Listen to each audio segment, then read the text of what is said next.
Hello दोस्तों, कैसे आप लोग। हम लोग लास्ट टाइम पे डिस्कस किए थे इंडेक्सिंग और आज हम लोग वहीं से शुरू करेंगे इंडेक्सिंग प्रोसेस से। ठीक है, तो उम्मीद कर रहे हैं कि आपको समझ में आ रहा होगा। अगर नहीं भी आया होगा तो आज पूरी तरीके से हम लोग न्यूमेरिकल भी सॉल्व करेंगे, जिससे आपका कॉन्सेप्ट एकदम पक्का हो जाएगा। ठीक है, तो इंडेक्सिंग से जितने भी प्रॉब्लम आते हैं एग्जाम में और आपके दिमाग में भी जो प्रश्न आ रहे होंगे वो आज क्लियर हो जाएंगे। ठीक है, तो थोड़ा सा हम फ्लैशबैक में चलते हैं। आपको केवल दो बातें बताते हैं, आप ध्यान से सुनना। अभी तक हम लोगों ने केवल दो बातों को ध्यान दिया। फर्स्ट वन का नाम क्या था? सिंपल इंडेक्सिंग, जिसको बोल सकते हो आपकी प्लेन इंडेक्सिंग बोल सकते हो, सिंपल नहीं बोल सकते हो, प्लेन इंडेक्सिंग बोल सकते हो। और प्लेन में आपने क्या देखा था कि मैक्सिमम डिवीजन कितना था? 24, मतलब 24 डिवीजन मैक्सिमम कर सकता था। उसके बाद आपने क्या देखा?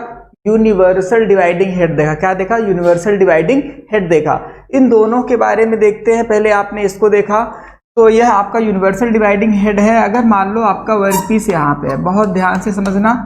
देखो, इसको बोलते हैं क्रैंक। बिल्कुल, यह आपका क्रैंक है, यह आपका इंडेक्स प्लेट है। क्रैंक है, इंडेक्स प्लेट है, और यही क्रैंक से एक अंदर की तरफ लगा होता है पिन। क्या बोलते हैं इसको? पिन। तो इसको बोलेंगे क्रैंक पिन।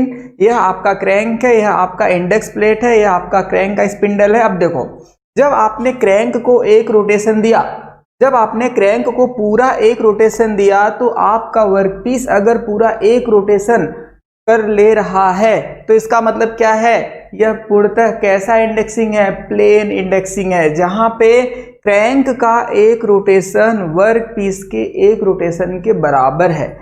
लेकिन अगर यह यूनिवर्सल इंडेक्सिंग होगा, तो अब आपने क्या देखा था यूनिवर्सल इंडेक्सिंग में? ठीक है, ध्यान से देखो। यूनिवर्सल इंडेक्सिंग में हमने क्या देखा था कि अब यह हमारा वर्कपीस कहां पे लगा हुआ है? यहां पे। यह हमारा वर्कपीस। अब ध्यान से देखो कि वर्कपीस को रोटेट करने के लिए हमको क्या करना पड़ेगा। सबसे पहले अगर हम क्रैंक को रोटेट करेंगे, बिल्कुल क्रैंक को अगर आपने 360 डिग्री रोटेट किया तो क्रैंक का स्पिंडल भी कितना रोटेट कर जाएगा? 360 डिग्री रोटेट कर जाएगा। और यह वर्म सिंगल थ्रेड भी कितना रोटेट कर जाएगा? 360। और इससे क्या होगा? केवल यह एक टीथ के बराबर आगे क्या करता है? मूवमेंट करता है। कितना? केवल 1 टीथ के बराबर क्या करता है? यह वर्म व्हील 40 टीथ वाला एक दांते के बराबर आगे बढ़ता है।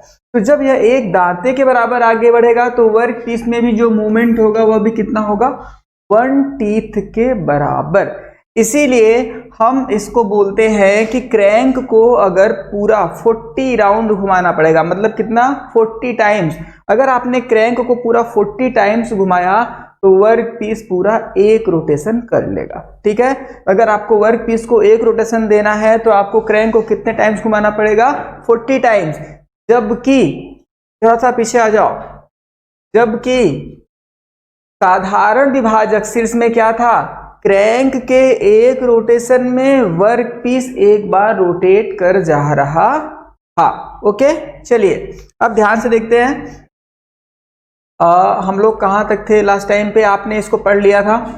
अब यहां से थोड़ा सा सवाल बनेंगे। आइए आगे चलते हैं। पहले आपने ये पढ़ लिया था। ठीक है, अब ध्यान से देखो, जो इंडेक्स प्लेट बनाए जाते हैं, ठीक है, जो इंडेक्स प्लेट बनाए जाते हैं वो कई मेथड से बनाए जाते हैं। दो साइंटिस्ट हैं, ठीक है, उनका नाम है और उनका इंडेक्स प्लेट का कुछ नंबर होता है, स्टैंडर्ड है। तो इंडेक्स प्लेट पर जो होल सर्कल होते हैं, होल सर्कल होते हैं ना इंडेक्स प्लेट पे, एक बार मैं फिर से आपको रिकॉल कर रहा हूं, ध्यान से देख लो।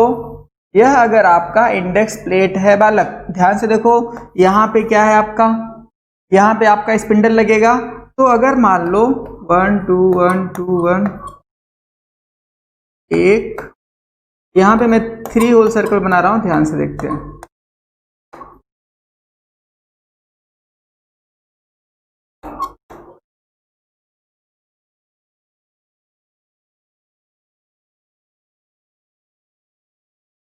देखो ये आपका क्या बन गया? इंडेक्स प्लेट बन गया।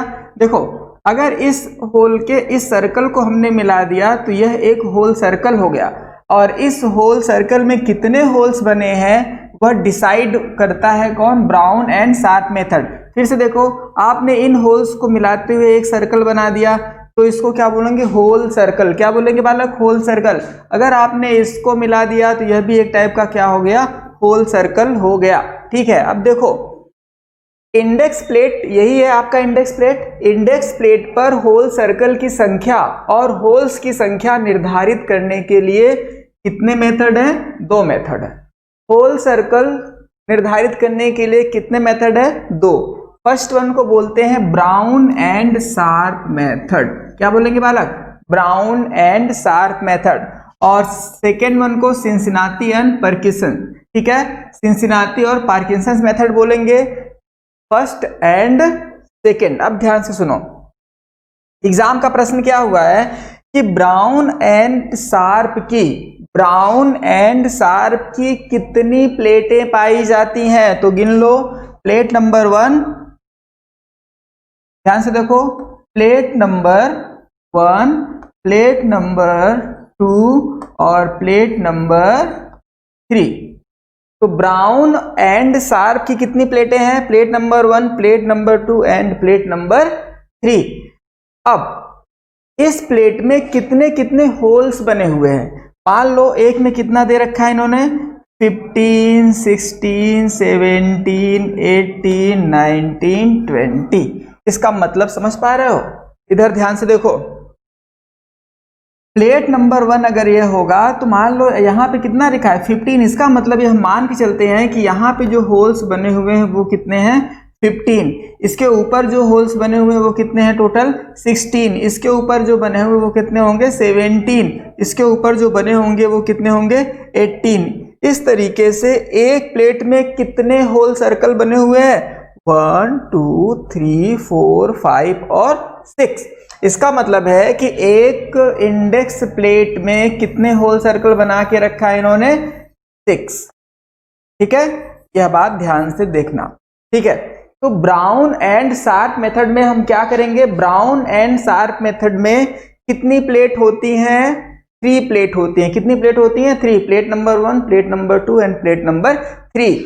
इन तीनों प्लेट पर अलग अलग नंबर्स के होल बने होते हैं। जैसे देखो यहाँ पे 21 है, 23, 27, 29, 31 और 33। इसी तरीके से प्लेट नंबर 3 में आप देख सकते हो 41 है, 43 है, 47 है और 49 है। आप समझना बात को कि यह सभी जो है नंबर्स ऑफ होल हैं। इसका मतलब समझ पा रहे हो? अगर यहाँ पे 20 लिखा है, इसका मतलब समझो, इसका मतलब है एक ऐसा सर्कल है जिसमें कितने होल्स होंगे? टोटल 20 होंगे। अगर यहाँ पे 19 लिखा है, इसका मतलब है एक ऐसा सर्कल होगा जिसमें कितने होल्स होंगे? 19 होल्स होंगे। 18 लिखा है, इसका स्पेसिफिक मीन्स क्या है कि अगर आपका एक सर्कल है, जैसे ये देखो सर्कल्स बने हुए हैं ना, सर्कल्स ये 1, 2, 3, 4, 5, 6। इसका मतलब हर एक सर्कल में अलग अलग नंबर्स के होल होंगे। ठीक है, इसी को बोलते हैं ब्राउन एंड शार्प का प्लेट। तो ब्राउन एंड शार्प के पास कितनी प्लेटें हैं? 3 प्लेटें। और तीनों को अगर हम मिला दें तो कितने होल सर्कल बनते हैं? 6, 6, 6। कितने हो गए? 18। कितने हो गए? 18 होल सर्कल। ठीक है, कितना? 18 होल सर्कल की बात कौन करते हैं? Brown and sharp. चलिए आगे चलते हैं। कितनी बात समझ में आ गई होगी? जो इंडेक्स प्लेट बनाने के 2 मेथड होते हैं, एक का नाम है ब्राउन एंड शार्प, दूसरे का नाम है सिंसिनाटी एंड पार्किंसन। अब हमने बात किया किसकी? ब्राउन एंड शार्प की। इन्होंने कितने प्लेट रखे हैं? 3। और 3 में कितने कितने होल्स हैं? 6। आगे आते हैं, सिंसिनाटी और पार्किंसन की बात करते हैं। इस मेथड में क्या है? सिंसिनाटी और पार्किंसन प्रणाली में प्लेट का व्यास ब्राउन एंड शार्प शीर्ष प्लेट से बड़ा होता है। इसका मतलब समझो कि यहां पे जो भी प्लेट बनेगा वो काफी बड़ा होगा। पहली बात कि जो आपका सिंसिनाटी और पार्किंसन का इंडेक्स प्लेट होगा वह ब्राउन एंड शार्प से बड़ा होगा। First one. सेकेंड देखो क्या होता है, और एक ही प्लेट, समझना दूसरा इंपॉर्टेंट बात क्या है, एक ही प्लेट का यूज किया जाता है। जबकि आपने ब्राउन एंड शार्प में कितनी प्लेट का यूज किया था? 3। प्लेट नंबर 1, प्लेट नंबर 2 और प्लेट नंबर 3। जबकि यहां पे क्या है? एक ही प्लेट है। अब आगे आते हैं जिसके दोनों तरफ क्या होते हैं, होल सर्कल। अब बहुत ध्यान से समझना, अगर यह प्लेट है तो प्लेट के इस तरफ भी होल सर्कल बना होगा और उसके इस तरफ भी होल सर्कल बना होगा। इसका मतलब एक ही प्लेट के दोनों तरफ क्या बने होंगे, होल सर्कल बने होंगे। और कितने, एक तरफ कितने होल सर्कल होते हैं, 11। इसका मतलब ध्यान से देखो, चलो 1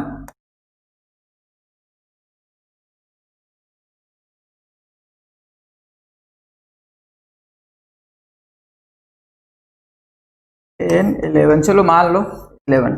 इसका मतलब है अब हर जगह क्या होंगे, ऐसे होल्स बने होंगे। इसका मतलब 1 होल सर्कल, फिर क्या होगा आपका 2 होल सर्कल हो जाएगा। ऐसे करते करते आपका कहाँ तक जाएगा, यहाँ। तो अब आपको याद रखना है कि यहाँ पे कितने होल सर्कल बने हुए हैं, 11। यहां से लेके गिनती करो कितने तक जाएगा, 11 तक जाएगा ये, ठीक है। जबकि ब्राउन एंड शार्प में कितने बनते थे, टोटल 6, कितने, 6 बनते थे। अब ध्यान से देखो, अब इसी प्लेट को दूसरी तरफ कर दो, मतलब यह एक साइड है। अरे आपने पुराने जमाने में गाना सुना होगा, कैसेट वाला, फेरोमैग्नेटिक लेप वाला, याद है। एक साइड ए होता था, दूसरी साइड बी होता था, तो आप इसको उलट के दूसरे साइड गाना सुनते थे, सेम टू सेम। इस प्लेट को अगर आप उल्टा करोगे तो जो होल्स यहां बने हैं दूसरे साइड भी 11 सर्कल्स होंगे और उसमें नंबर साल होल क्या होंगे, अलग होंगे। इसका मतलब एक ही प्लेट के दोनों साइड में 11 होल सर्कल बनाया जाता है और अलग अलग नंबर के होल्स बने होते हैं, ठीक है। अब आपको लग रहा होगा ना कि इसको याद करना है, ठीक है। इसको याद नहीं करना है, यह आपके न्यूमेरिकल में दिया होगा, ठीक है। दूसरी साइड में यहाँ पे है, इसका मतलब पहली साइड में 11 होल और दूसरी साइड में 11 होल। तो दोनों बातें ध्यान से देखो। पहला प्रश्न एग्जाम का है, बहुत ही छोटा सा, कि इंडेक्स प्लेट बनाने का तो प्रचलित मेथड कौन कौन सा है, ब्राउन एंड शार्प, और सेकेंड वन कौन सा है, सिंसिनाटी और परकिंसंस। क्या नाम है, सिंसिनाटी एंड परकिंसन। अगर आपसे किसी ने पूछा कि जो ब्राउन एंड शार्प की प्लेटें हैं वह कितनी प्लेटें होती है, आपके पास क्या जवाब होगा, 3। कितना, 3 प्लेट होती है और हर एक प्लेट में 6 होल सर्कल होते हैं। कितने होते हैं, 6 होल सर्कल होते हैं। और आपने देखा कि जो परकिंसंस वाली प्लेट है उसमें दोनों साइड में होते हैं और एक ही प्लेट होती है। ब्राउन एंड शार्प में 3 प्लेट होती है, जबकि परकिंसंस में केवल 1 प्लेट होती है, लेकिन उसके दोनों साइड में क्या होगा, होल सर्कल बने होंगे। इस तरफ 11 बना होगा और इस तरफ भी क्या बना होगा, 11 बना होगा। तो अगर हम ये बात करें तो जरा सोच के देखो, ब्राउन और शार्प की तीनों प्लेटों में कितना वेरिएशन है, 6 6 6, कितना हो गया, टोटल 18 वेरिएशन है। जबकि अगर आप सिंसिनाटी और परकिंसंस की प्लेट लोगे तो उसमें एक ही प्लेट पे 11 वेरिएशन इस तरफ और 11 वेरिएशन इस तरफ। इसका मतलब वहां पे कितना आ जाएगा, 22। इसका मतलब है ब्राउन एंड शार्प प्लेट का जो वेरिएशन होगा इंडेक्सिंग करने का वो उससे ज्यादा होगा। किससे, सॉरी, सिंसिनाटी और परकिंसंस का जो वेरिएशन होगा वह किससे ज्यादा होगा, ब्राउन एंड शार्प से, ठीक है।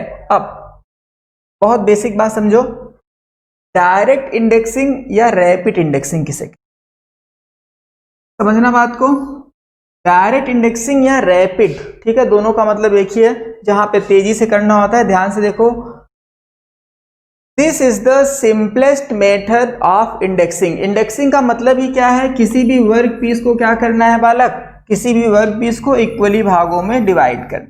जैसे मान लो इसको मैंने कहा 4 डिवाइड करो तो आपने क्या कहा, या मैंने कहा 8 में करो तो आपने कहा, या और मैंने कहा 100 में करो तो आप चुप हो जाओगे। अगर मैंने कहा 4 भागों में करो तो आपने फट से खींच दिया। मैंने 8 कहा, 8 भी कर लिया, 16 भी कर लोगे। लेकिन अगर मैंने कहा 102 कर लो तो आप रुक जाओगे। इसका मतलब है कि गियर काटते वक्त बहुत सारे टीथ बनाने पड़ते हैं, टीथ का नंबर अलग अलग हो सकता है। इसका मतलब है कि उसकी डिवाइडेशन करने का जो मेथड होता है उसी को हम क्या बोलेंगे बालक, इंडेक्सिंग। चलो ठीक है, ध्यान से देखो, the index plate attach to the work spindle. ठीक है, आपने क्या देखा था, इंडेक्स प्लेट को हमने किससे अटैच किया था, वर्क स्पिंडल। इंडेक्स प्लेट के सामने क्या था, आपका वर्क था, और सामान्य रूप से कितना होता था, 24, याद है 24 वाला, और इसीलिए हमने इसको क्या बोला था, 24/n।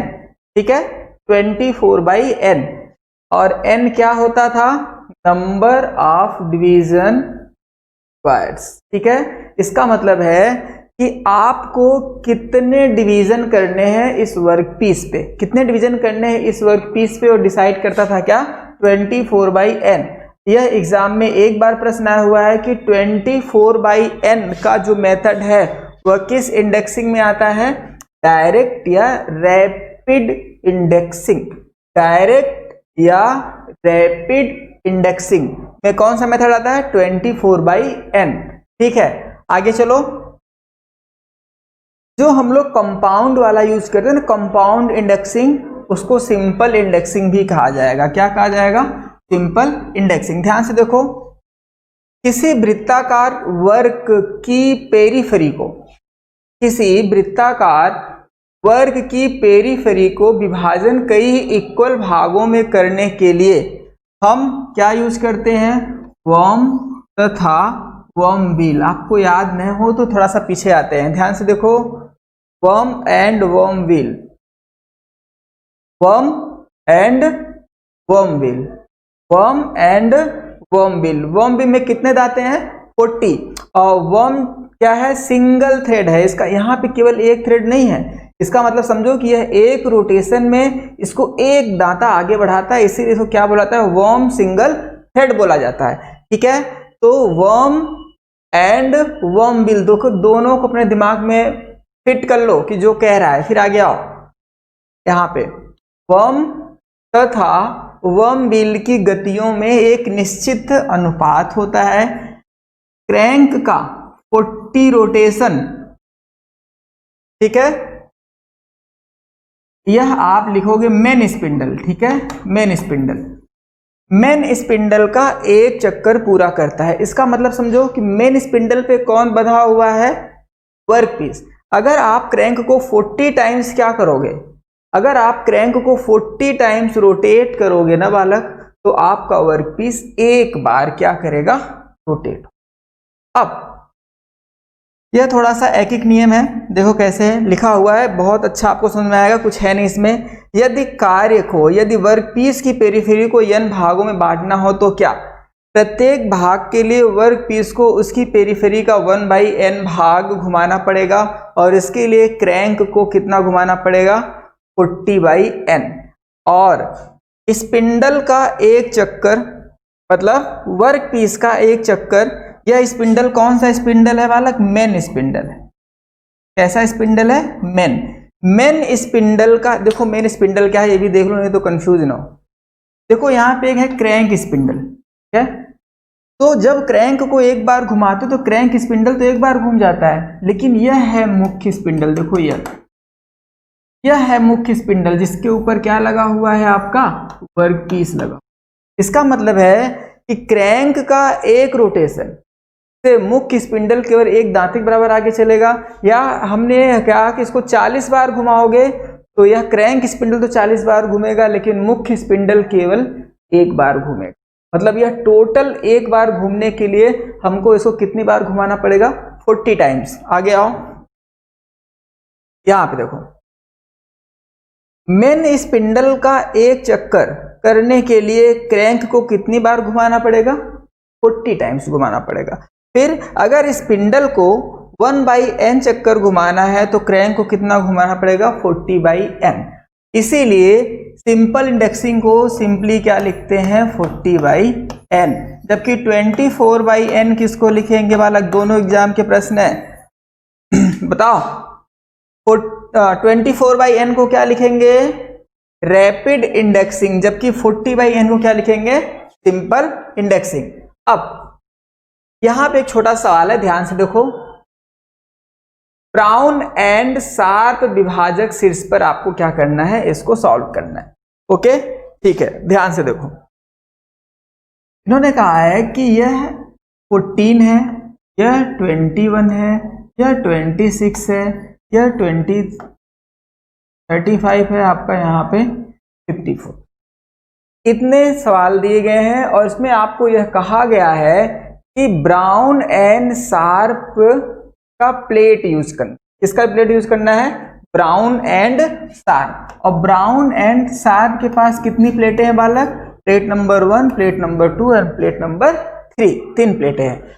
अब इनका कहना है कि एक गियर आपको कट करना है, ठीक है, एक गियर आपको कट करना है और उसमें कितने दांते होने चाहिए? 14 दांते होने।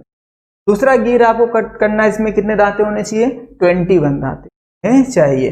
चलिए तो आपको सॉल्व करते हैं, ध्यान से देखो। फर्स्ट वन पहले 14 वाला लेते हैं, ध्यान से सुनो। सबसे पहले 40/n होता है, ठीक है। 40/n क्यों होता है? क्योंकि वर्म और वर्म बिल आपने देखा, वर्म बिल में कितने दांते थे? 40 थे, इसलिए यहाँ पे 40 होता है। और n का मतलब है कितने दांते बनाने हैं, कितने दांते बनाने हैं। तो अगर हम पहला लेते हैं, यहाँ पे कितना है? 14। आपका जो सवाल है वो क्या है कि कितने दांते बनाने हैं आपको? 14 दांते बनाने हैं। चलिए देखते हैं कैसे होता है। आपको करना क्या है बालक? 14, बहुत ध्यान से ना, आप लोग कॉपी पे इसको नोट कर लो, ठीक है, नहीं तो थोड़ा सा दिक्कत हो सकता है। अगर आप इसको ऐसे लिख सकते हो 20/7, कोई दिक्कत नहीं है, लिख सकते हो। 20/7 लिख सकते हो। चलो इसको और सरल करो, क्या हो सकता है? ये 2, 6, 7 हो सकता है, बिल्कुल हो सकता है। अब यहां पे आपको बहुत ध्यान से समझना है, केवल एक बार आप समझ गए तो आप इसमें महारत हासिल कर लोगे। ध्यान से देखो असली खेल क्या है यहाँ पे। सबसे पहले देखो इन्होंने सवाल में क्या लिखा हुआ?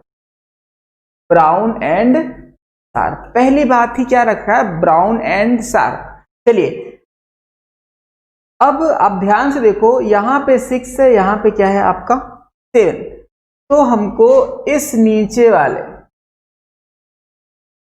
को, अगर ये 7 है, इस नीचे वाले को हमको किसी ऐसे डिजिट से मल्टीप्लाइड करना होगा जो ब्राउन एंड शार्प के प्लेट में हो। देखो जैसे अगर हमने 3 और 3 से मल्टीप्लाई कर दिया तो यह कैसे हो जाएगा? 2 हो गया, 6,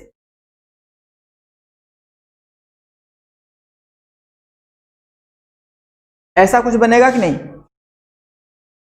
6, 3, 7 और 3, इसका मतलब 2, 18, 21 ऐसा बनेगा। अब हमको मैच क्या करना होता है? ये 21। इसका मतलब यह वाला डिजिट हर हाल में ब्राउन एंड शार्प वाली प्लेट में होना चाहिए। यह इसकी मोस्ट नेसेसरी कंडीशन है कि इसका जो 21 वाला ऑब्जेक्ट है यह हर हाल में कहाँ होना चाहिए? इतने होल का सर्कल होना चाहिए। किसके पास? ब्राउन एंड शार्प में। तो चेक करते हैं कि क्या 21 है। ब्राउन एंड शार्प का तीनों का तूने प्लेट आपको दिया होगा, हम लोग कुछ सॉल्व करेंगे तो आपको दिखाएंगे। चलो यहाँ पे देखो, थोड़ा सा इसको मिटाते हैं। यहाँ पे देखो हमारा जो आया हुआ था कितना था? 2, 18 और 21, यही था ना? यही था सॉल्व करने के बाद। तो देखो क्या 21 ब्राउन एंड शार्प की प्लेट में कहीं है? तो आप कहोगे यस। कहाँ है ये? कौन सी प्लेट नंबर में है? तो आप बोलोगे प्लेट नंबर 2। प्लेट नंबर 2 में 21 है, इसका मतलब है यह आपका इक्वेशन बिल्कुल सही है। अब आप इसको पढ़ोगे कैसे और लिखोगे कैसे, इसी को हम जिक्र। सबसे पहला क्या होता है कि हमको इस डिजिट को चेक करना होगा, कहाँ पे?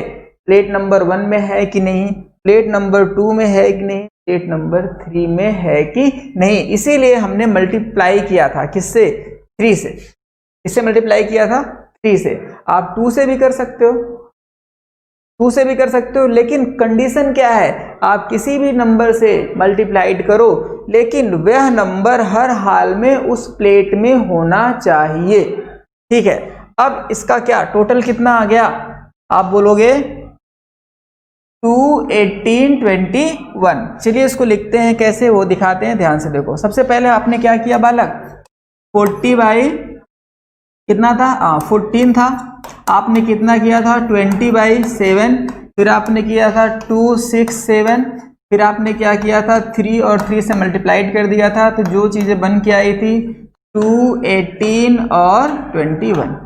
अब इसको पढ़ेंगे कैसे, यही बात है जो कि एग्जाम में बहुत ही महत्वपूर्ण है। देखो जो 2 है इसको पढ़ेंगे to full rotation of crank. मतलब है अगर आपको कितने दांते कट करने हैं बालक, 14 टीथ कट करने हैं, तो सबसे पहले क्रैंक को कितना चक्कर घुमाना है आपको, 2 टाइम्स। मतलब 2 तो पूरा का पूरा 2 चक्कर कौन रोटेट करेगा, क्रैंक। तो इसका मतलब है 2, ठीक है, फुल, नोट कर लो,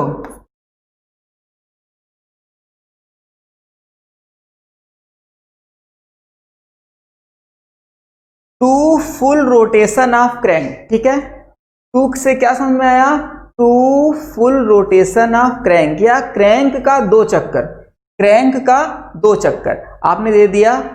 प्लस आपने क्या किया कि क्रैंक को उठाया और क्रैंक के साथ 1 और 2, क्रैंक को 2 चक्कर दे दिया। अब क्या करना है, अब आपको क्या करना है कि 21 होल सर्कल में, अगर हम आपको थोड़ा सा यहां पे बना के दिखाते हैं, ध्यान से देखो,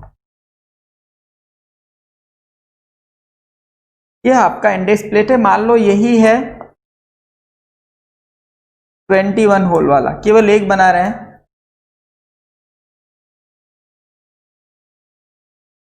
ठीक है, यहां पे आपका क्या होगा, क्रैंक होगा। देखो मान लो यह क्या है, आपका क्रैंक है। चलिए यह क्रैंक है, ठीक है, और यहाँ पे जो पीछे की तरफ लगा होगा उसको क्या बोलते हैं, क्रैंक पिन। ठीक है, अब ध्यान से देखो, अगर मैंने बोला कि इस पूरे सिस्टम को आपको कितना आगे बढ़ाना है, 218 बाई 21। अगर हमने आपको बोला 218 बाई 21 आपको बढ़ाना है वर्कपीस को, तो कैसे बढ़ाओगे, तो 2 का मतलब क्या है, फर्स्ट वन, पहला कंडीशन क्या है, 2 फुल रोटेशन ऑफ क्रैंक। इसका मतलब समझो, आपको क्या करना है, इस पिन को निकालना है, और ध्यान से देखो जहां से चला है, मान लो इस पॉइंट से चला है, कहां से, यहां से, ध्यान से देखो, इसको आपने निकाला, पिन को आपने निकाला, और एक कहां पहुंचा, एक चक्कर हो गया। फिर आपने क्या किया, इसको फिर से लिया और यह दूसरे चक्कर पे चला गया, मतलब 2 फुल रोटेशन हो गया, और आपने पिन को फिर यहीं रख दिया। ठीक है, और जो 21 है इसका मतलब है यह पिन जिस सर्कल पे लगा है इसमें कितने होल्स बने हुए हैं, 21 होल बने हुए हैं, इसीलिए इसको क्या बोलेंगे, 21 होल सर्कल। इसका मतलब ये जिस सर्कल में आपका पिन लग रहा है उसमें कितने होल्स हैं, 21 होल्स हैं। अब जब आपने इस क्रैंक पिन को निकाला तो इस 21 होल सर्कल में क्या करना है, आपको 2 फुल रोटेशन देना है। अब 21 18 बाई 21 का मतलब है, समझना, इसका मतलब है जब आपने 2 रोटेशन दिया, आप फिर से वहीं पहुंच गए, मान लो पॉइंट ए से शुरू किया था, आप यहां से गए पॉइंट ए पे 1 रोटेशन, फिर से पॉइंट 1 पे गए 1 रोटेशन, 2 रोटेशन हो गया, अपना 2 फुल रोटेशन हो गया। प्लस क्या है, 18 बाई 21, इसका मतलब समझो, इसको हम कहेंगे कि 21 होल सर्कल में, 21 होल सर्कल मतलब यह वाला सर्कल, इसमें कितने होल्स बने हुए हैं, 21। 21 होल सर्कल में कितना आगे जाना है, 18 होल। इसका मतलब है कि अब हमको क्या करना है बालक, ध्यान से देखो, आपने 2 के बाद फिर आप यहीं पे आ गए, अब आपको लीड कितना देना है, 18, तो आपको गिनना पड़ेगा 1 2 3 4 5 6 7 8 9 10 11 12 13 14 15 16 18, मान लो यहां पे आ रहा है। इसका मतलब अब आप इस पिन को निकाल के क्रैंक को कहां लाओगे, यहां पे। अब आपका क्रैंक कहां पे आ गया, यहां पे, समझना। ओके, ठीक है, फिर समझो, आपने क्या किया बालक, यहां पे सबसे पहले 2 फुल रोटेशन दिया, मतलब आपने क्या किया कि क्रैंक जहां पे था आपने क्रैंक को खींचा और 1 रोटेशन दिया, फिर से आपने क्रैंक को खींचा, 2 रोटेशन दिया, 2 फुल रोटेशन हो गया। प्लस क्या होगा, 18 बाई 21 का मतलब होता है कि 21 होल सर्कल में कितना आगे बढ़ना है, 18 खाना, मतलब 18 होल्स आगे बढ़ना है। तो आपको क्या करना है, यहां से 18 गिनना है, ऐसे 1 2 3 4 करते करते जहां पे 18 आ जाएगा आप वहां पे क्लिप छोड़ दोगे और आपका क्रैंक यहाँ पे हो जाएगा। तो क्रैंक आपका यहाँ पे क्या हो गया, लॉक हो गया। तो अब आपने क्या किया कि क्रैंक से वर्कपीस को आगे कर दिया एक बार। अब क्या करेगा, कटर क्या करेगा, वहां पे एक दांता बना देगा। जब वहां पे एक दांता बन जाएगा तो फिर आपको वर्कपीस को आगे बढ़ाना पड़ेगा। फिर अगली बार फिर से यही करना है, कितना, 2 18 21। इसका मतलब अब अगली बार फिर से कहां से चलेगा, ये ए पॉइंट है, अब मान लो कि यहां पे आ गया बी पॉइंट। अब आपको फिर से क्या करना है, बहुत ध्यान समझना, अब आपको फिर से 2 रोटेशन देना है। तो अब आप यहां से गिनोगे जहां लास्ट पोजीशन है इसकी, तो 1 फिर से हो गया, यहीं पहुंचा, फिर से ध्यान से देखो, फिर ये दूसरा रोटेशन हो गया, फिर से यहां पहुंच गया, 2 रोटेशन हो गया। अब आपको 11 होल सर्कल में तो पहले से ही है, 11 होल सर्कल में कितना आगे जाना है, 18। तो आपको कैसे गिनना है, 1 2 3 4 5 6 करते करते यहाँ पे मान लो 18 यहाँ पे आ गया। तो अगली बार आपका क्रैंक कहाँ पे लोडेड हो जाएगा, यहाँ पे, और यह मान लो पॉइंट कौन सा हो गया, सी। कौन सा पॉइंट हो गया, सी। और जितना आपका वर्कपीस आगे बढ़ा होगा फिर आपका कटर क्या करेगा, वहां पे कटिंग कर देगा। 2 दांते बन गए। अब आप कितने दांते बनाने हैं, 14 दांते बनाने हैं। इसका मतलब यह काम आपको कम से कम 13 बार करना होगा। कितने बार, जितने दांते बनाने हैं, कितना, 14 बनाना है, तो आपको कितनी बार यह काम करना होगा, 2 18 21 को आपको 13 बार आपको क्या करना होगा, उस प्लेट से, क्रैंक से आपको वर्कपीस को आगे बढ़ाना होगा। ठीक है, अगली बार आप ध्यान से देखो, अगली बार आपका पॉइंट कहां पहुंच गया, सी पे। कहां पे, सी पे। देखो अगली बार अगर आप सी पे पहुंच गए तो फिर से आपके पास क्या है, 2 18 21। इसको हमको क्या करना है, 2 फुल रोटेशन ऑफ क्रैंक। क्या लिखा हुआ है, 2 फुल रोटेशन ऑफ क्रैंक। तो आपको क्या करना है, इस क्रैंक को पकड़ना है, लेकिन अब आपका क्रैंक कहां है, सी पॉइंट पे। अब आप इसको पकड़ो यहाँ पे और क्रैंक के पिन को बाहर निकालो। देखो ये यहां से गया, एक रोटेशन हो गया, फिर से सी पे पहुंचा 1। फिर से आपको क्या करना है, इसको फिर से ले आओ यहाँ पे 2। तो 2 फुल रोटेशन हो गया, प्लस 21 होल सर्कल में कितना आगे जाना है, 18 जाना है। तो आपको क्या करना है बालक, फिर यहां से लेके 1 2 3 18 गिनते हुए आप यहां पे आ जाओगे और आपका क्रैंक फिर से अगली बार यहां पे आ जाएगा। यह पोजीशन क्या हो जाएगी, डी। ए पोजीशन, बी पोजीशन, सी पोजीशन और डी पोजीशन। ऐसे आपको कितनी बार करना है, 14 टाइम्स है ना, 14 डिवीजन करना है। तो आपको कितनी बार करना होगा, 13, क्योंकि एक बार तो बिना घुमाए ही दांता कट जाता है। चलिए ठीक है, थोड़ा सा आगे और चलते हैं, आपको बिल्कुल समझ में आ रहा होगा। अब यहां समझ में आ रहा होगा। जरा दूसरा सवाल देखो, कितना है, 21। 21 का क्या करना है, ध्यान से देखो, आपको क्या करना है बालक, 40/21। एक बात समझ लो कि यहां पे 21 है, इसका मतलब हमको किसी का मल्टीप्लाई करने की जरूरत ही नहीं है। क्यों, क्योंकि यह 21 तो ब्राउन एंड शार्प वाली प्लेट में है। मल्टीप्लाई हम तब करते हैं जब ब्राउन एंड शार्प की प्लेट से इसको मैच कराना हो। जब 21 है तो कोई प्रॉब्लम नहीं है। तो 21 यहाँ पे आप चाहो 1 हो जाएगा, 21 1, और ये कितना आ जाएगा यहाँ पे, 18 आएगा, 19 18 आएगा, या 19 90 होगा, फिर यहाँ पर आ जाएगा। अब इसको कैसे पढ़ना है, ध्यान से देखो,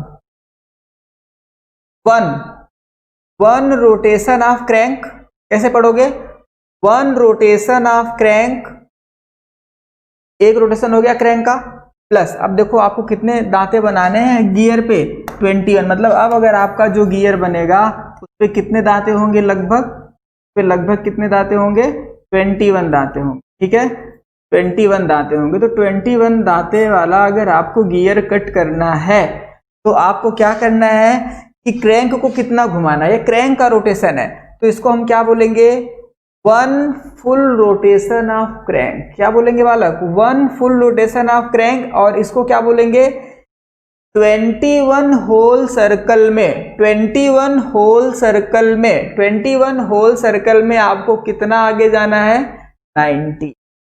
कितना आगे जाना है, 19। अब आपको समझ पा रहे हो, एक बार और मैं बता दे रहा हूं, फिर से देखो, मान लो यह ब्राउन एंड शार्प की प्लेट है और यहाँ पर एक होल है जो कि कितना होल है इसमें 21। सपोज करते हैं यहाँ पे कितना होल्स है 21। चलिए अब आपको आगे आना है, ठीक है। अब आ जाओ, ठीक है। अब आप मान लो यहाँ पे आपने क्या लगाया बालक, क्रैंक, और यहाँ पे आपका क्रैंक है, ये आपका क्रैंक पिन है। चलिए मान लो यह पॉइंट ए है, ठीक है, पॉइंट ए है। चलिए पॉइंट ए है। अब आपको करना क्या है, ध्यान से देखो, आपको यह रोटेशन देना है।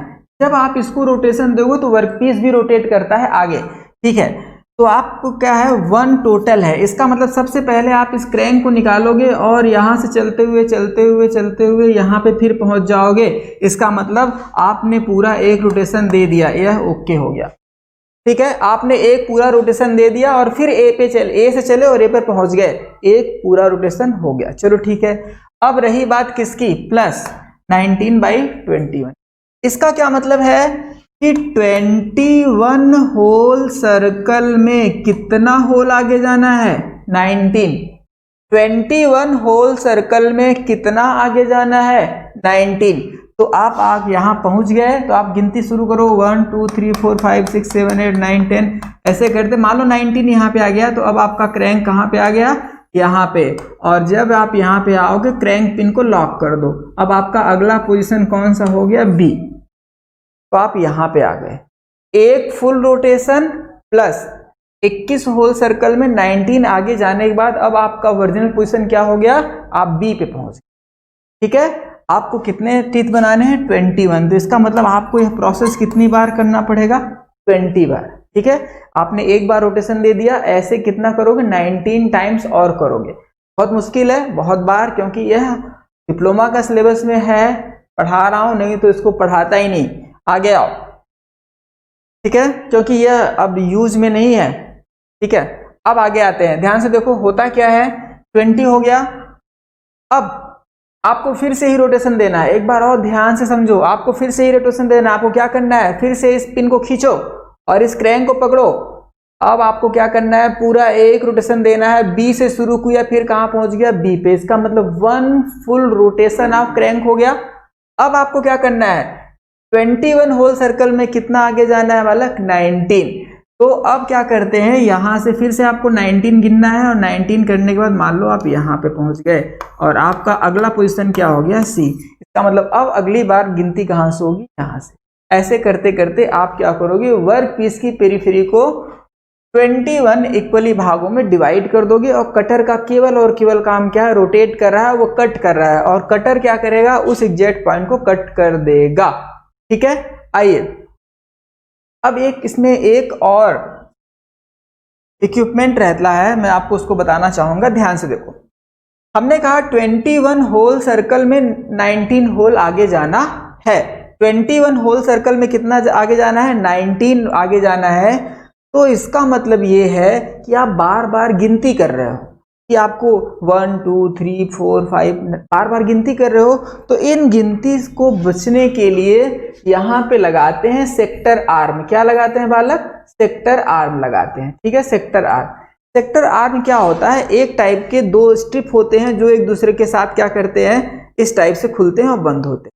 सेक्टर आर्म क्या करता है, एक बार हम क्या करेंगे कि सेक्टर आर्म के बीच हमको पता है कि हमको कितनी होल आगे जाना है, 19 होल जाना है। तो हम क्या करते हैं, एक बार दोनों सेक्टर आर्म के बीच का होल 19 गिन लेते हैं और वहीं पे उसको टाइट कर देते हैं।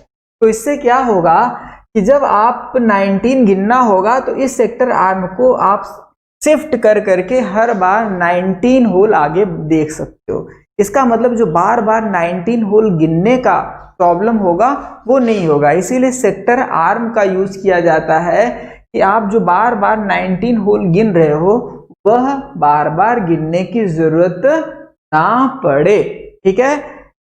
इससे क्या होगा, मान लो आप 19 गिन रहे हो, एक बार आपका पलक झपक गया और आपने 18 गिन लिया, तो क्या होगा, उसका रेशियो गड़बड़ हो जाएगा और आपके वर्कपीस पे जो गियर बनेगा सही नहीं बन पाएगा, ठीक है।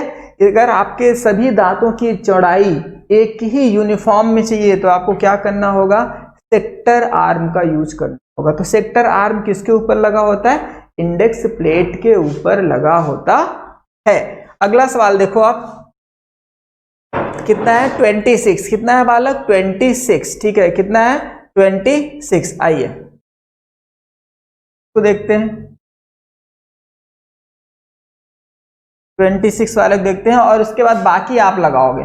चलो 40 बाई कितना लिखेंगे, सबसे पहले बोलो 26, क्या बोलेंगे 40 बाई 26 को आप क्या लिखोगे 20 बाई 13, क्या लिखोगे 20 बाई 13, इसको क्या लिखोगे 1713 लिखोगे।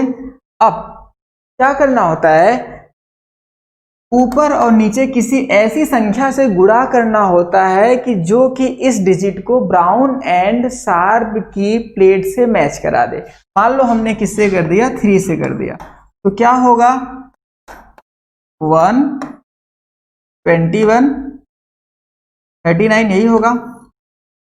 तो हम चेक करेंगे कि क्या 39 ब्राउन एंड शार्प की प्लेट में है। चलो चेक कर लेते हैं पीछे, यह आपके सवाल में दिया रहेगा, याद करने की जरूरत नहीं है इसको। 36 36 36 39 है ना, ये 39 आ रहा है। 39 जरा आगे देखो, यहाँ पे क्या बन रहा है 39। इसका मतलब अब हम किस प्लेट का यूज करेंगे बालक, प्लेट नंबर 3, प्लेट नंबर 3 का। चलो अब इसको पढ़ना कैसे, ये देखो आपको आइडिया है, ध्यान से देखो इसको क्या पढ़ना है 121 39, जरा साथ में बोलो क्या पढ़ना है 1 rotation of crank, 1 full rotation of crank. ठीक है, पहला आपने क्या किया, क्रैंक को एक चक्कर घुमा दिया, हो गया। चलो अगली बात क्या करना है, 39 होल सर्कल में, 39 होल सर्कल में आपको कितना आगे जाना है 21 होल। ठीक है, तो अगर आप यह रोटेशन हर बार दोगे तो आपके गियर्स में कितने बन सकते हैं 26, मतलब कितना आपको बार करना होगा 25 टाइम्स करना होगा। तो इसको पढ़ने का तरीका क्या है, 1 फुल रोटेशन ऑफ क्रैंक और प्लस 29 होल सर्कल में आपको कितना आगे जाना है 21।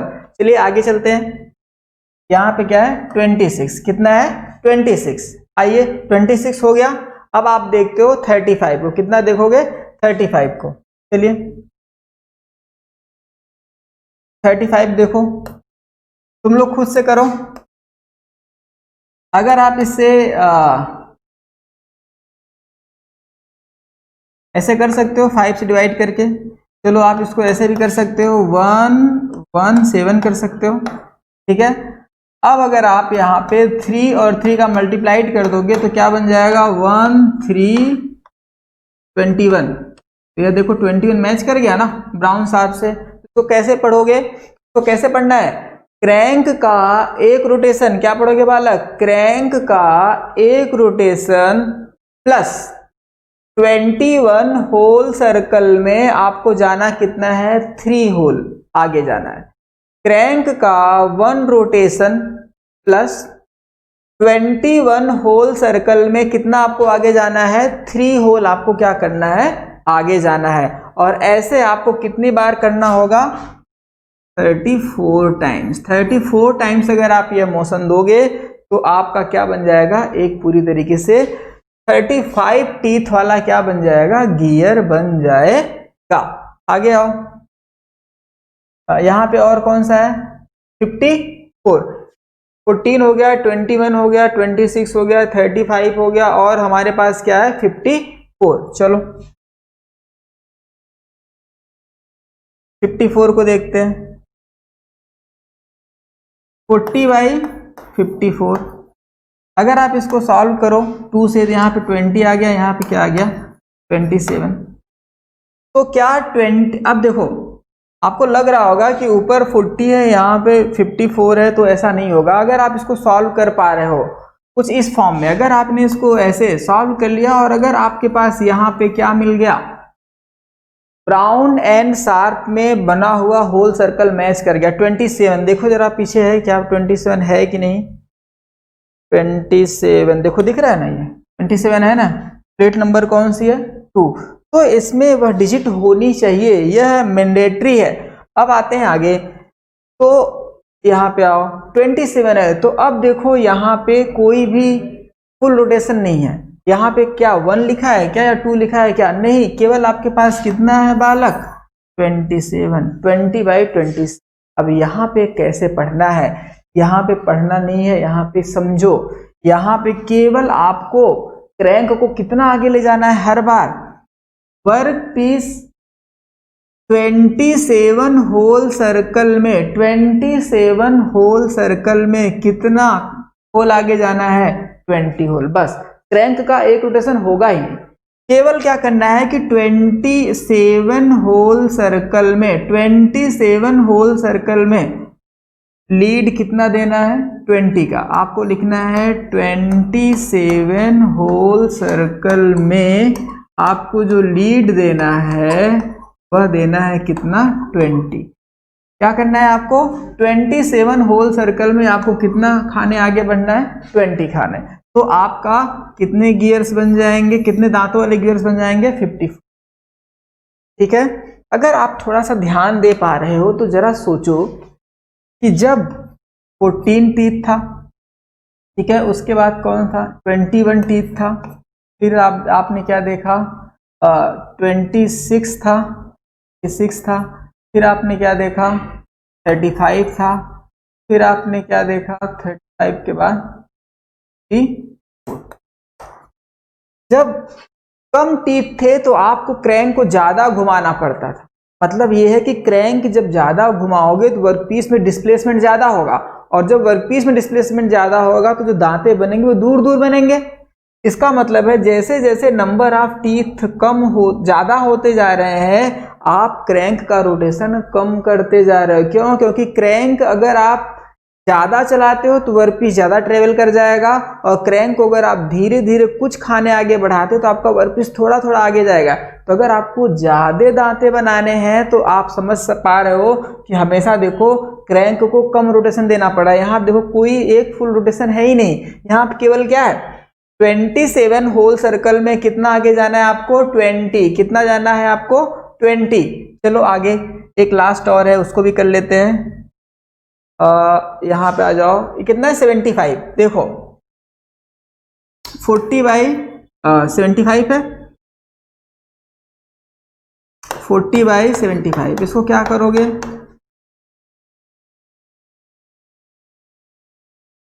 5 से काट दो, या किसे कट सकता है? 8, 15। ठीक है, 5 से काटोगे 8 आएगा, यहाँ पे क्या आएगा? 15। इसका मतलब ये कितना हो गया? 8/15। अब समझना बात को, यहाँ पे क्या आ गया? 15 आ गया। इसका मतलब है क्या? 15 है। चेक करो, चेक करो, देखो ये 15, ये इसका मतलब है कि प्लेट नंबर 1 में कितना होल सर्कल है? 15 है। इसका मतलब आपका काम बन जाएगा, और वह क्या है? 8/15। इसका मतलब है 8/15 लिखेंगे तो आप क्या समझोगे कि क्रैंक को कितना घुमाना है? 15 होल सर्कल में लीड देना है 8। कितना? 15 होल सर्कल में लीड देना है कितना? 8। ओके, तो अगर ऐसे आप करोगे तो यहाँ पे कितने टीथ बन जाएंगे? 75। कितने टीथ बन जाएंगे? 75। चलिए थोड़ा सा पीछे आओ,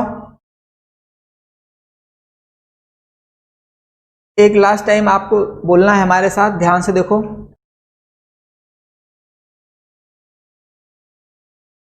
अब अगर हमने आपसे लिखा 3, 5, 47 का मतलब क्या है? इसका मतलब क्या है कि क्रैंक का 3 रोटेशन, क्रैंक का 3 रोटेशन प्लस, क्रैंक का 3 रोटेशन प्लस 47 होल सर्कल में कितना आगे जाना है? 5 होल आगे जाना। ठीक है, और कौन सी प्लेट यूज होगी? 47 का मतलब कौन सा प्लेट यूज होगा? Plate number 3। चलो आगे चलते हैं, मान लेते हैं कुछ और। 2, 11 और 17। इसका मतलब क्या है? जरा फट से बता दो। क्या बताओगे? कि क्रैंक का 2 फुल रोटेशन, क्रैंक का 2 रोटेशन प्लस क्रैंक का 2 रोटेशन प्लस 17 होल सर्कल में कितना आगे जाना है आपको? 11। 17 होल सर्कल में कितना आगे जाना है आपको? 11। तो यह क्या हो गया आपका? क्रैंक का मोमेंट हो गया। चलिए ठीक है, यहां आओ, यहां पे आइए। ओके, अब हमने थोड़ा सा न्यूमेरिकल वाला पॉइंट कर लिया। इससे क्या होगा कि आपको थोड़ा सा कॉन्फिडेंस आ गया होगा कि इंडेक्सिंग में हम इंडेक्स और क्रैंक को चलाते क्यों हैं और कितना चलाते हैं और उसको आगे बढ़ाने का तरीका क्या है। समझ पा रहे हो? इतनी बात आपके दिमाग में बिल्कुल आ गया होगा कि हम क्रैंक को इंडेक्स प्लेट पर चलाते हैं। जब क्रैंक चलता है तो वर्कपीस आगे कहीं घूम रहा होता है, ठीक है। क्यों हम इस क्रैंक को क्यों चलाते हैं? ताकि कि वर्कपीस आपका रोटेट करे। क्यों? क्योंकि एक जगह अगर जहां पे कट लग चुका है तो वहां पे टीथ बन गया, तो आपका वर्कपीस को थोड़ा सा आगे होना पड़ेगा ताकि कि दूसरी जगह टीथ कट करने के लिए जगह बने। अगर आपका वर्कपीस एक ही जगह रुका होगा तो किसी भी हाल में टीथ नहीं कट कर पाएगा। इसीलिए क्या होता है, इसीलिए हम लोग क्या करते हैं कि इंडेक्स प्लेट के द्वारा और क्रैंक के द्वारा वर्कपीस को क्या देते हैं? मूवमेंट देते हैं, ठीक है। वर्कपीस को क्या देते हैं? मूवमेंट देते हैं। अगर मैंने आपको लिख दिया कि 2, 7 और मान लो मैंने लिख दिया 21, तो इसका इस स्पेसिफिक मतलब है क्या बालक? क्रैंक का 2 चक्कर, क्रैंक का 2 पूरा चक्कर प्लस 21 होल सर्कल में कितना आगे जाना है आपको? 7। और अगर आप यह करते रहेंगे कितनी बार? 20 टाइम्स, क्योंकि 21 है तो आपको कितनी बार घुमाना पड़ेगा? 20 टाइम्स।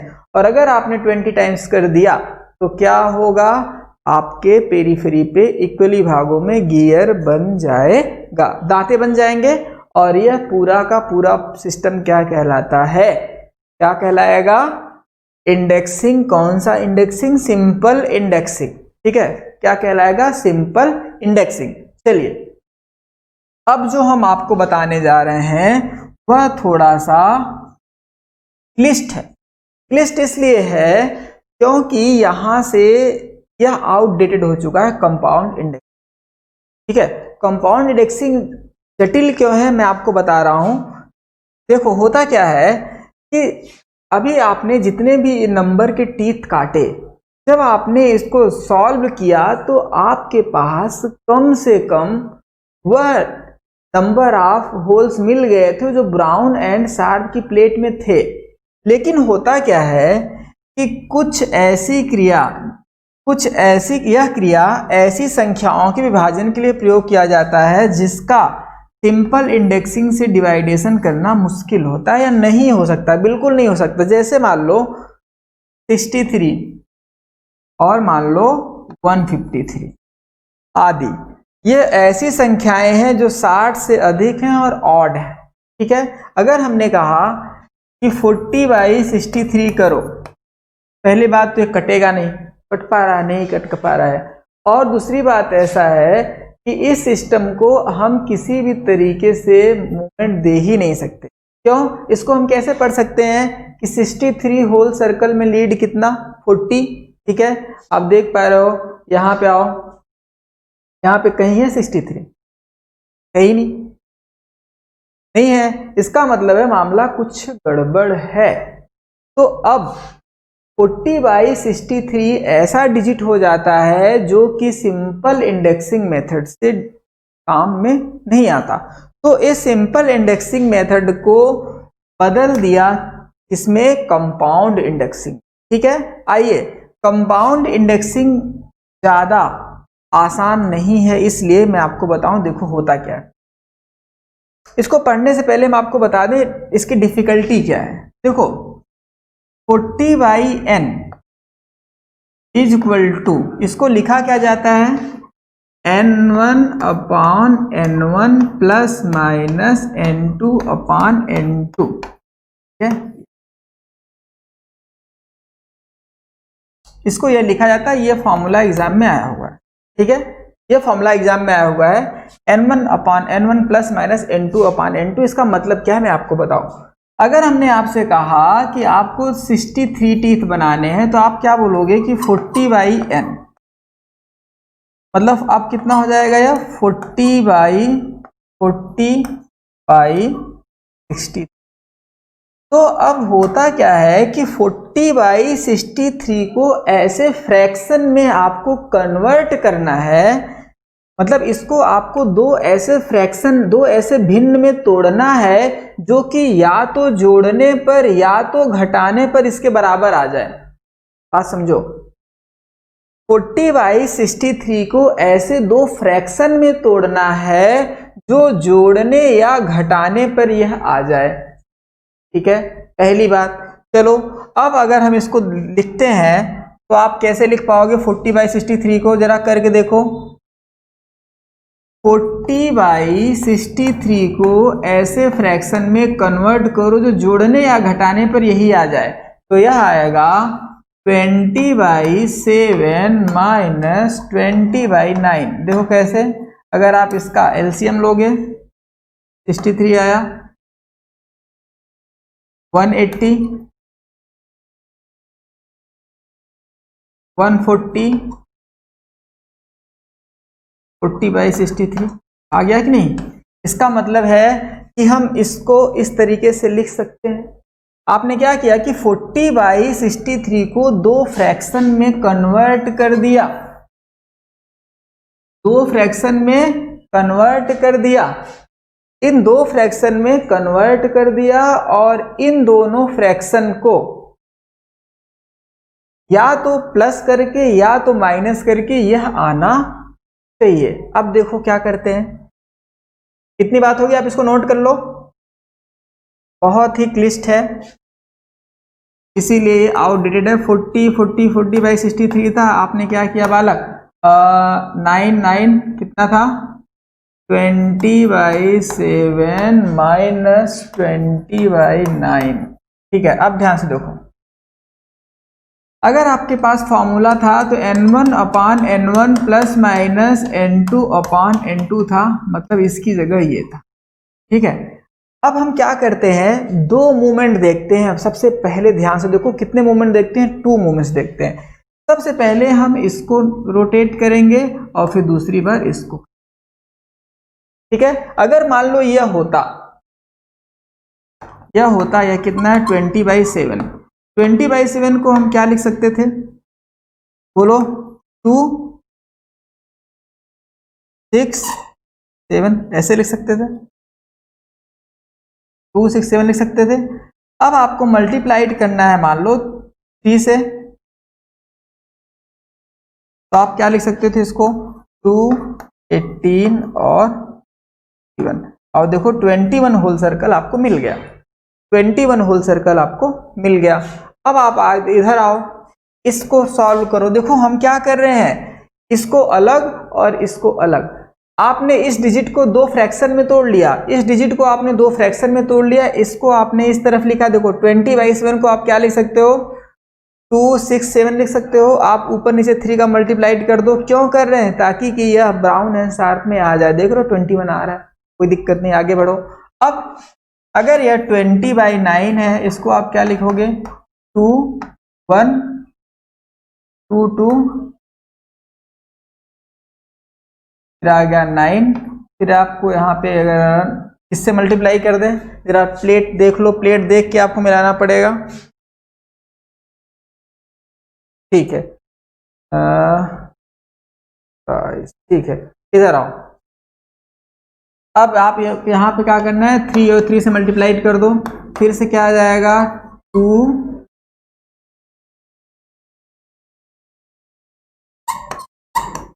ये आ जाएगा।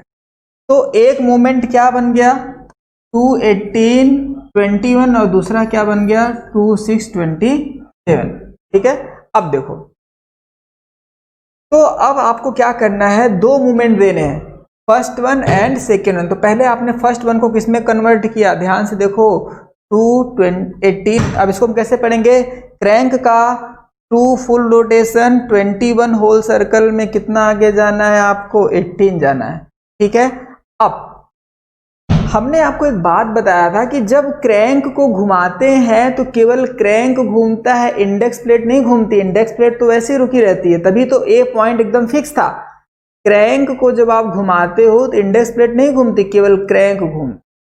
अब दूसरी बात समझो, फिर जो माइनस के बाद जो यह डिजिट है 20/9, जो आपने इसको कैसे कन्वर्ट कर दिया 2/9, क्यों 3 का मल्टीप्लाइड किया, क्योंकि 27 आपके प्लेट में है, ठीक है। तो आपने 27 नंबर वाला प्लेट लिया और यह 27 वाला जो प्लेट लिया आपने, तो अब यह भी देखो 27 और 21, जरा ध्यान से देखो किस प्लेट में है, 21 और 27 दोनों इस प्लेट में है कि नहीं, प्लेट नंबर 2 में। तो यह बहुत ही लॉजिकल और बहुत ही जटिल बात यह है कि आपके पास दोनों ये वैल्यूज है 21 और 27 दोनों एक प्लेट में आनी चाहिए। देखो आ गया यहाँ पे, ठीक है। अब देखो होगा क्या, तो सबसे पहले हम क्या करेंगे, यहाँ पे अगर माइनस है तो क्या होगा और प्लस है तो क्या होगा, अब दोनों बातों को बता रहे, ध्यान से देखो। तो सबसे पहले आपको कितने टीथ काट करने हैं बालक, 63 टीथ कट करने हैं। हमारी बात सुनो ध्यान से, आपने क्या किया, इसको 2 फ्रैक्शन में कट कर लिया, बहुत आसान है। देखो 2 फ्रैक्शन में कट कर लिया, इसको आपने कहाँ से कन्वर्ट कर दिया, यहाँ पे। यहाँ तक बिल्कुल समझ में आ रहा है आपको, पिछले टाइम भी हम लोगों ने यही पे न्यूमेरिकल लगाया था। अब इसका मतलब आपको समझ में आ रहा है, देखो क्रैंक का एक रोटेशन, फिर से एक रोटेशन, 2 रोटेशन हो गया। 21 होल सर्कल में कितना आगे जाना है, 18। आपने 21 होल सर्कल में कितना आगे चले गए, 18 चले गए, काम ओके। आपने इसको पूरा का पूरा फाइनल कर दिया, मतलब आपने इस रोटेशन को दे दिया। चलिए इस रोटेशन को ओके कर दिया, हो गया। अब यहां पे है बालक माइनस n2/n2, इसका मतलब समझो, माइनस n2/n2 का मतलब होगा, माइनस n2/n2 का मतलब है कि यहां पर जो मूवमेंट है ना, वह क्रैंक प्लस इंडेक्स प्लेट दोनों की है। अब यहां पे क्रैंक और इंडेक्स प्लेट दोनों रोटेट करेंगे, जबकि यहां पे केवल क्रैंक रोटेट। बहुत ही कॉम्प्लेक्स है, बहुत समझना है। अब यहां पे माइनस है, इसका मतलब क्या है कि जब हम लोग इस मूवमेंट को देंगे तो माइनस का मतलब है एंटी क्लॉकवाइज, जबकि यहां प्लस है तो इसका मतलब है क्लॉकवाइज। तो देखो हमारे पास 2 मूवमेंट होंगे, क्योंकि हमारे पास 2 फ्रैक्शन है। पहले वाले को हम बोलेंगे क्या, पहले वाले को बोलेंगे केवल क्रैंक का मूवमेंट, पहले वाले को हम क्या बोलेंगे, पहले केवल क्रैंक का मूवमेंट। प्लस है तो आपको क्या करना है, क्लॉकवाइज डायरेक्शन में क्रैंक के साथ इंडेक्स प्लेट को दोनों को घुमाना है। मतलब अब आपको क्या करना है, क्रैंक को उसी में रख के इंडेक्स प्लेट को घुमाओगे तो क्रैंक भी घूमेगा। इसका मतलब अब पिन को हटाना ही नहीं है, तो आप पिन के साथ पूरे के पूरे प्लेट को घुमाओगे। अगर माइनस है तो एंटी क्लॉकवाइज घूमेगा और प्लस है तो क्लॉकवाइज घूमेगा। अब इसका मतलब है 2 फुल रोटेशन, इसका क्रैंक का नहीं। अब ये 2 फुल रोटेशन किसका होगा, क्रैंक और इंडेक्स प्लेट दोनों का होगा। फिर 21 होल सर्कल में 6 आपको आगे जाना है, और यह 2 मूवमेंट दोगे तो आपका वर्कपीस थोड़ा सा आगे बढ़ेगा, फिर थोड़ा सा पीछे आएगा, और ऐसे कंडीशन में कितना डिवीजन हो जाएगा, 63 डिवीजन हो जाएगा। ठीक है, आगे आओ। यहाँ पे 2 बातें हैं, ध्यान से देखो। फर्स्ट वन, सिंपल विभाजन की क्रैंक गति, ठीक है। सिंपल विभाजन में हम क्या करते हैं, क्रैंक को रोटेशन देते हैं, ठीक है, और दूसरे बिंदु में क्या करते हैं, क्रैंक सहित प्लस इंडेक्स प्लेट की अतिरिक्त गति।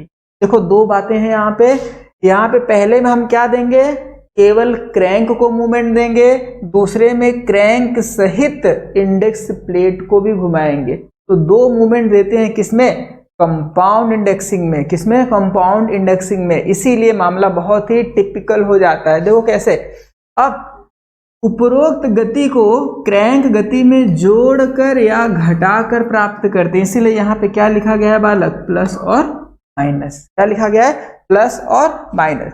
तो जितने भी टीथ कट करने होंगे, जैसे 40 मैंने 63 का एग्जाम्पल लिया, इसका मतलब है कि 40/63 को आपको अपने मन से कुछ ऐसा फ्रैक्शन बनाना पड़ेगा जो इसको सेटिस्फाइड करे, पहला। और सेटिस्फाइड करने के बाद जो इसके नीचे वैल्यू आए वह हर हाल में किससे मैच करना चाहिए, क्रैंक पे आपका ब्राउन एंड शार्प की प्लेट से मैच करना चाहिए, और उसके बाद यह इक्वेशन सेटिस्फाइड होगा। तो इस पूरे को बोलेंगे क्या, ध्यान से देखो, इसको हम बोलेंगे क्या, इसको बोलेंगे क्रैंक का मूवमेंट। यह केवल और केवल किसका मूवमेंट है, क्रैंक का, बट यह किसका मूवमेंट है, क्रैंक के साथ इंडेक्स प्लेट का। यहाँ पे क्रैंक के साथ इंडेक्स प्लेट भी मूव करता है। तो यह इन दोनों के मूवमेंट के द्वारा हम क्या करते हैं, तो डिवाइड कर लेते हैं। देखो होता क्या है, मान लो यह इन्होंने ऐसा दे रखा है जोड़ घटाना, जो कि आगे चलते हैं, यहाँ पढ़ लो। माना कि क्रैंक को 20 होल सर्कल पर 5 होल से घुमाया जाता है। ध्यान से देखो, ये अगर इन्होंने यह लिखा है 25, इसका मतलब है क्रैंक कितना घूमेगा, 20 होल सर्कल में कितना घूमेगा, 5। 20 होल सर्कल में कितना आगे जाना है, 5। फिर से पीछे आओ, और फिर से इंडेक्स प्लेट को क्रैंक के साथ, इसका मतलब अगला जो इक्वेशन है, तो ये आपने यहां लिखा 5/20, यहां पर आपने क्या लिखा 5/20, 5/20 हो गया, प्लस 1/15। देखो इसका मतलब क्या है, यदि क्रैंक सहित प्लेट को घुमाना है तो आपको कितना ले जाना है, 5 होल आगे 20 में, तो आप यहाँ पे आओगे 5/20 क्या पढ़ोगे, 20 होल सर्कल में 5 लीड, और प्लस कितना है 1/15। 1/15 के बारे में देखो, इंडेक्स प्लेट को किसके साथ, क्रैंक के साथ घुमाना है, मतलब दूसरी बार आपको इंडेक्स प्लेट और क्रैंक को साथ घुमाना है। 15 होल सर्कल में कितना आगे जाना है, केवल 1 होल। 15 होल सर्कल में कितना आगे जाना है, केवल 1 होल आगे जाना है। ठीक है, 15 होल सर्कल में कितना आगे जाना है, 1 होल आगे जाना है। ठीक है, अब तो यह हो गया और इसका जोड़ यह हो गया। ठीक है, अब यदि क्रैंक सहित प्लेट को केवल क्रैंक की दिशा में, विपरीत दिशा में घुमाया जाएगा, तो उसके लिए हम क्या करते हैं, यहाँ पे माइनस। अगर यहाँ पे माइनस है, यदि क्रैंक सहित प्लेट, बहुत ध्यान से सुना, क्रैंक सहित प्लेट मतलब क्रैंक और प्लेट दोनों एक साथ घूम रहे हैं, और विपरीत का मतलब एंटी क्लॉकवाइज घुमाया, कब जाएगा, जब यहाँ पे माइनस रहेगा। अगर प्लस रहेगा तो वो किस जाएगा, क्लॉकवाइज। यहाँ पे प्लस है तो क्लॉकवाइज घूमेगा, यहाँ पे माइनस है तो एंटी क्लॉकवाइज घूमेगा। अब देखो होता क्या है, अगर वर्क पीस को n भागों में बांटना है तो आपको क्या करना होगा, 40/n होना चाहिए उसका क्या, इंडेक्सिंग में। इसलिए प्लेट और क्रैंक की दोनों गतियों को व्यक्त करने के लिए एक फ्रैक्शन को जोड़ना या घटाना प्राप्त होना चाहिए। मतलब सीधी सी बात है कि यहाँ पे 40/n किसी भी हाल में n1/n1 प्लस माइनस n2/n2 से क्या होना चाहिए, सेटिस्फाइड होना चाहिए। मतलब यह दोनों फ्रैक्शन उससे सेटिस्फाइड होने चाहिए, जिसके कारण इस फ्रैक्शन को जोड़ने या घटाने पर 40/n आपका निश्चित रूप से मिल जाए। ठीक है, अब ध्यान से देखो, यहाँ पे दो फ्रैक्शन को प्राप्त करने के लिए यह विधि काफी परिश्रम है। आपको लग रहा होगा काफी परिश्रम हो गया, तुम्हारा भी मेरा भी, और परीक्षण और ट्रायल और एरर के कारण, यह जटिलता के कारण आजकल यह प्रायोगिक नहीं है। तो आपको लग रहा होगा ये प्रायोगिक नहीं है तो हम लोग क्यों इतना पढ़ लिए। ठीक है, क्योंकि एग्जाम में आया हुआ प्रश्न है। ठीक है, इसलिए हम लोग को थोड़ा सा मेहनत करना पड़ा। आगे आओ, अब यहाँ पे क्या है, डिफरेंशियल इंडेक्सिंग। क्या है बालक, डिफरेंशियल इंडेक्सिंग। ध्यान से देखो, अभी हमने इंडेक्सिंग के कितने मेथड पढ़े, पहला क्या था, आप बोलोगे डायरेक्ट। डायरेक्ट का मतलब क्या था, बोलोगे 24/n, बिल्कुल सही। दूसरा आपके पास क्या था, सिंपल। सिंपल के पास क्या था, सिंपल इंडेक्सिंग में क्या था, आप बोलोगे 40/n, बिल्कुल सही। उसके बाद तीसरा इंडेक्सिंग क्या पढ़ा आपने, कंपाउंड। कंपाउंड में क्या था, 40/n is equal to n1/n1 plus minus n2/n2 N2, ठीक है। और यह पूरा का पूरा क्या है, कंपाउंड इंडेक्सिंग है। इसका मतलब है डायरेक्ट इंडेक्सिंग, सिंपल इंडेक्सिंग और कंपाउंड इंडेक्सिंग अभी आपने पढ़ लिया। तो एक और मेथड होता है, उसको बोलते हैं कौन सा इंडेक्सिंग, डिफरेंशियल इंडेक्सिंग। कौन सा इंडेक्सिंग, डिफरेंशियल इंडेक्सिंग। और यह डिफरेंशियल इंडेक्सिंग क्या होता है, जो कि थोड़ा सा ऑटोमेटिक मेथड होता है, ठीक है। और यह कंपाउंड इंडेक्सिंग यह डिफरेंशियल इंडेक्सिंग है और यह कंपाउंड इंडेक्सिंग से थोड़ा सा ऑटोमेटिक होता है, ठीक है। कंपाउंड इंडेक्सिंग को और बेहतर तरीके से परफॉर्म करने के लिए इस मेथड का यूज किया जाता है। केवल आपको नाम जानना है, डिफरेंशियल इंडेक्सिंग, ठीक है। तो अब इंडेक्सिंग का पूरा टॉपिक हमारा खत्म हुआ। ध्यान से देखो, हमने पहले क्या पढ़ा, मिलिंग मशीन क्या है, मिलिंग मशीन कितने टाइप के होते हैं, किसके अकॉर्डिंग मिलिंग मशीन को अलग अलग किया गया है।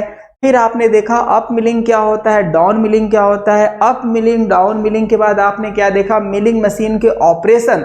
और मिलिंग मशीन के ऑपरेशन के बाद जो सबसे खतरनाक टॉपिक था उसका नाम क्या था, इंडेक्सिंग।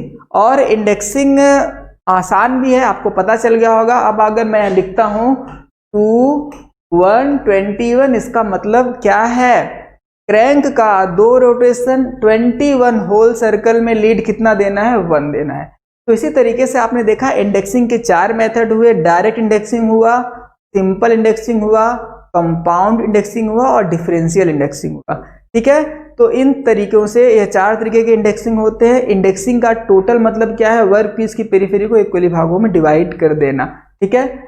और जो अब ये हमारा टॉपिक है ये हम लोग कल डिस्कस करेंगे। यहाँ पे जितने भी गियर बनने के तरीके हैं, चाहे वो हॉबिंग हो, चाहे वो सिंटरिंग हो, चाहे इंजेक्शन मोल्डिंग, चाहे स्टूडिंग हो, चाहे गियर शेपिंग हो। गियर शेपिंग 2 टाइप का होता है, रैक टाइप का होता है और पिनियन टाइप का होता है, ठीक है। मिलिंग को हमने देख लिया, मिलिंग को हमने देख लिया है, क्यों, मिलिंग के 4 मेथड देख लिया आपने, direct indexing, simple indexing, compound indexing और डिफरेंशियल इंडेक्सिंग। यह टॉपिक हमने कवर किया। बाकी के इन सभी टॉपिक के बारे में कल डिस्कस करेंगे और कल यह आपका आखिरी क्लास होगा, ठीक है।